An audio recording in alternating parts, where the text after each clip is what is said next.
Assalamualaikum warahmatullahi wabarakatuh. Selamat pagi anak-anak. Kita masih bertemu dalam mata pelajaran kearsipan ya. Pada kesempatan pagi ini kita masih memasuki kompetensi dasar yang ketujuh, yaitu menerapkan penyimpanan arsip sistem abjad, kronologis, geografis, nomor, dan subjek. Anak-anak, pada minggu yang keempat ini kita akan mempelajari tentang sistem wilayah atau geografis filing system. Kemudian silakan kalian perhatikan video berikutnya. Pengertian sistem wilayah adalah penyimpanan dan penemuan kembali arsip yang disusun berdasarkan pengelompokan menurut nama tempat ya. Tempat itu bisa berupa nama kota, nama wilayah khusus, dan sebagainya. Kemudian keunggulan dan kelemahan sistem wilayah. Kelebihannya adalah bila wilayah sudah diketahui, surat akan lebih mudah untuk ditemukan. Kemudian cocok untuk perusahaan yang mempunyai cabang usaha. Jadi ini untuk perusahaan yang berskala besar ya dan mempunyai cabang di mana-mana, maka ini cocok menggunakan penyimpanan sistem wilayah. Kemudian kelemahannya, wawasan petugas harus luas. Jadi harus mengetahui wilayah-wilayah mana. B. Jika alamat dalam surat tidak lengkap, maka akan menyulitkan petugas. Ya betul ya. Yang C. Perlu pemetaan wilayah agar lebih mudah mengklasifikasikan. Jadi untuk petugas arsip ini diharuskan mempunyai wawasan yang lebih dalam tentang wilayah-wilayah yang ada di Indonesia. C. Daftar klasifikasi wilayah terdiri dari wilayah utama, subwilayah, dan sub-subwilayah. Kita lihat contoh di sini ya. Ini contoh menurut nama negara. Asia ini adalah wilayah utamanya. Kemudian Asia Tenggara dan Asia Timur ini adalah subwilayahnya. Kemudian untuk Brunei, Indonesia, Malaysia, Filipina, Singapura ini adalah sub-subwilayah dari Asia Tenggara tersebut ya. Kemudian ini Tiongkok, Jepang, Korea Selatan, Taiwan ini adalah sub-subwilayahnya dari Asia Timur. Kemudian yang kedua, menurut wilayah administratifnya ini contohnya ya, Jawa Barat ini wilayah utamanya, kemudian di bawahnya atau kabupaten-kabupatennya itu ada Bandung, Bogor, Cirebon, Depok, ini subwilayahnya. Kemudian untuk Depok itu ada Depok Jaya, Pancoran Mas, Sukma Jaya, ini adalah sub wilayahnya. Ini adalah gambar dari wilayah administrasi khusus ya. Ini adalah lacinya, ada 3, wilayah 1, wilayah 2, wilayah 3. Kita ambil contohnya 1, yang sebelah kanan ini adalah wilayah 1 ini merupakan lacinya, kemudian atau wilayah pokoknya. Kemudian untuk sub wilayahnya itu Sumatera dan Jawa Barat.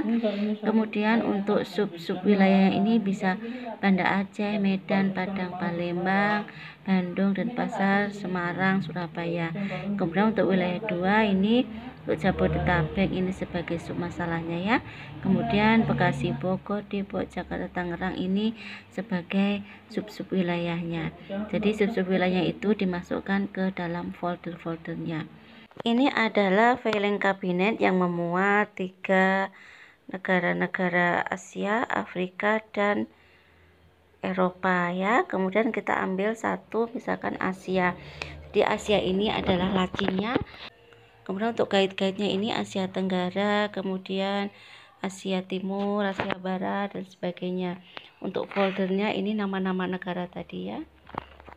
Kemudian ini untuk wilayah administrasi, ini misalkan ini ada Jawa Timur, Jawa Tengah, Jawa Barat.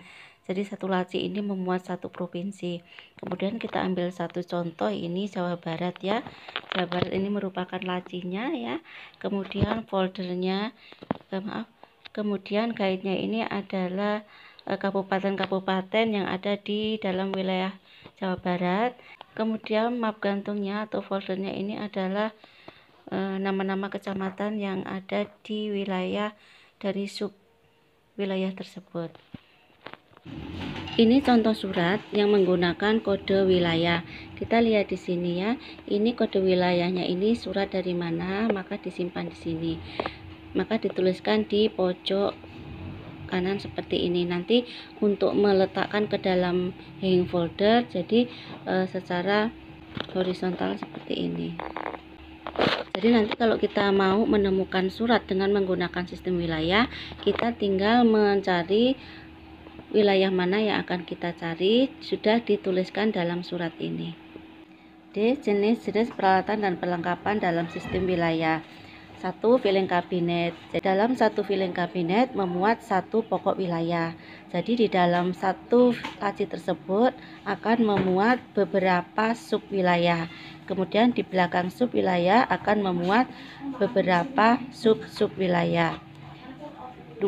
Guide. Ini tergantung dari berapa banyak sub wilayah dalam satu laci atau satu pokok wilayah tersebut.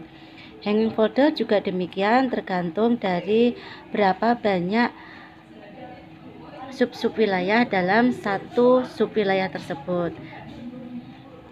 Adek ini satu laci biasanya untuk menyimpan kartu indeks yang berkode sama seperti satu huruf itu ya, dituliskan huruf A sampai Z dan seterusnya. Kemudian kartu indeks ini setiap satu surat yang disimpan dibuatkan satu kartu indeks. Kemudian rak sortir ini digunakan untuk memisah-misahkan surat atau mengelompokkan surat sesuai dengan kebutuhannya. Kemudian prosedur penyimpanan sistem wilayah ya. A. Pemeriksaan berkas atau surat. Jadi diperiksa dulu wilayah mana surat masuk dan kalau surat keluar ditujukan ke mana. Kemudian untuk mengindeks dicocokkan kata tangkap wilayah dengan daftar klasifikasinya. Untuk mengkode, kode surat merupakan kode wilayah, jadi ditulis berdasarkan yang paling rendah, yaitu sub wilayahnya. Kemudian menyortir ya, memisah-misahkan jika jumlah suratnya banyak. Menempatkan artinya arsip ditempatkan berdasarkan kode surat sesuai dengan sistem wilayahnya. Kemudian untuk prosedur penemuan kembali arsip, menentukan judul surat yang dicari ya. Ini berarti mencari wilayahnya. Kemudian cocokkan dengan daftar klasifikasi masalah atau daftar klasifikasi wilayahnya. Kemudian carilah arsip pada laci yang berkode wilayah dan cocokkan dengan daftar klasifikasinya. Ambil arsip dan tukar dengan lembar pinjam arsip atau lembar yang pertama. Kemudian berikanlah yang E, berikanlah surat yang dipinjam beserta outslip yang kedua. Untuk outslip yang ketiga, simpanlah sebagai arsip di Tigler file. Untuk tugas, buatlah daftar klasifikasi sistem wilayah. Pokok wilayahnya adalah kabupaten, buatlah 5 sub wilayahnya dan masing-masing 5 sub wilayah. Silakan kalian kumpulkan di classroom ya. Anak-anak, untuk pertemuan pagi hari ini Ibu akhiri. Assalamualaikum warahmatullahi wabarakatuh. Selamat pagi.